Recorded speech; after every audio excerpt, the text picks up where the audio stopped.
The first batch of more than 400 Nigerians who fled the ongoing war in Ukraine following the Russian invasion returned back to the country on Friday morning, grateful that the government came to their rescue. But it is a mixed bag as many others have vowed not to come back to the country, wondering what they will be doing after their return. The first set arrived at the Nnamdi Azikiwe International Airport, Abuja, aboard a Max Air flight. The returnees, most of whom were students, arrived shortly after 6:30 a.m. on a chartered Max Air flight from Romania's capital, Bucharest, one of the hubs from where African governments are scrambling to extract stranded citizens.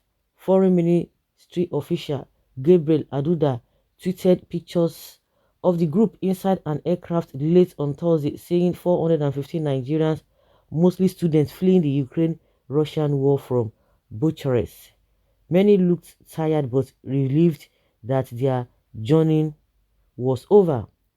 I am very happy to be back home. Thank you, Nigeria, one young man said as he walked off the tarmac and into the terminal building in Abuja.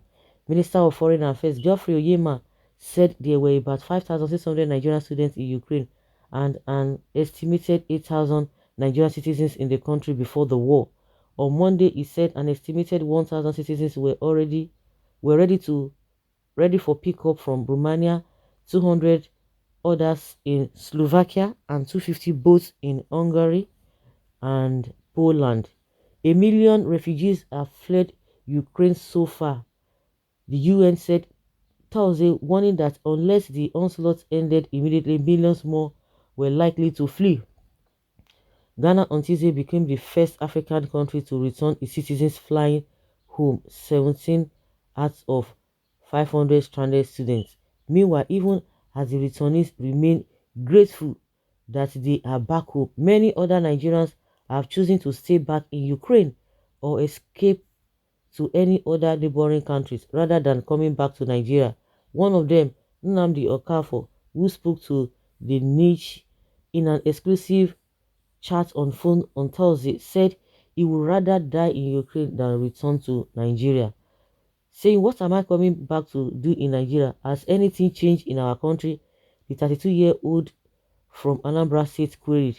Okafor, who said he is an economic migrant to Ukraine, said in a worst-case scenario, he would leave Ukraine for any other country, but definitely not Nigeria.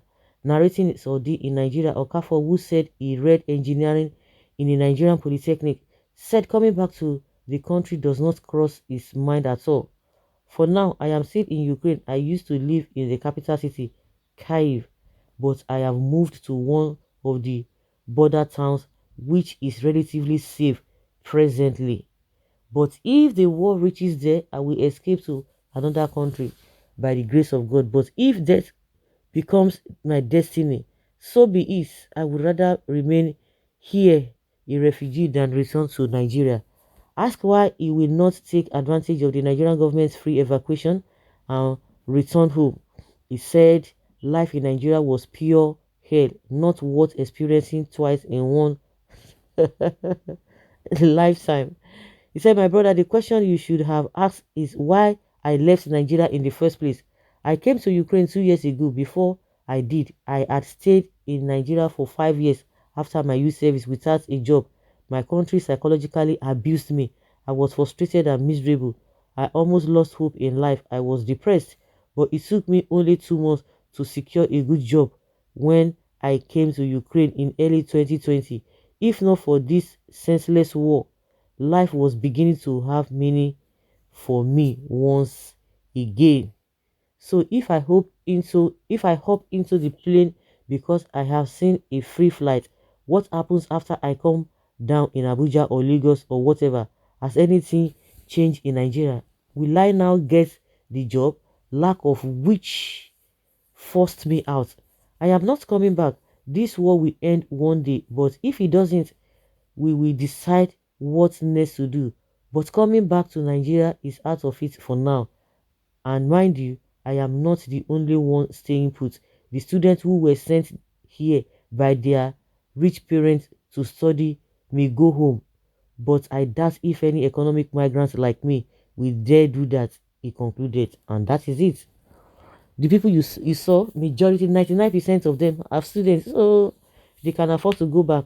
And if worse comes to worse, the next thing, what do? They go to study in another country. The money is there, irrespective of how school fees is cheap in Ukraine. They still have the money to go to other countries. So he is very right. No, he is very right. Are you going to say anything or to negate what he has said? You can't negate it. If he can't come back, he can't come back now. Wait, what's next? Fry pan to fire. From fry pan to fire. Mm. And from what the guy is saying, you can see that it is not even everywhere in the Ukraine that the whole thing the unrest is happening. Just like we heard that this man has a call for ceasefire, to ceasefire the Putin, the president of Russia, whether it is true or not. But we know that it cannot continue like this. It cannot continue like this. So, are you going to force this guy? Me, I don't know. It is his decision, and if so be it, you can imagine. I beg you. He has to take his destiny in his hand. Oh. He has to. He has to. He has to. Hope the government hierarchy and top echelon read this address of Okafor. Very unfortunate and educative to many Nigerians at home and abroad. I like his courage and God will see him through. He will survive and escape the present war situation and shout a good testimony at last. Amen. Oh, thanks for your understanding and sound thought process. Amen. I don't even blame you, bro. There is sense in your opinion. Of course, if na Nigeria you want, if na what did happen to Nigeria, not that you are safe, you are still hoping. Oh, Nigeria situation has been like that, just like we said before. It has been like that for close to how many decades? People are still hoping. So if people could be hoping on top of nothing, so let leave the guy, let him hope that things will be better. Better die there who know you. Kill him if he didn't die. This okay, there is sense in what the guy is saying. There's sense in it now. There's sense. That is to tell you how bad this country is. Of course, who does not know? No, ask me, who does not know? And like somebody said that, oh, all this leaders should be hearing this. You think it bothers them? It does not bother them. The reason why they did this is because the whole thing don't catapult. It will be so embarrassing if they don't do that. You can imagine that Ghanaians are not saying this because they had already done the needful.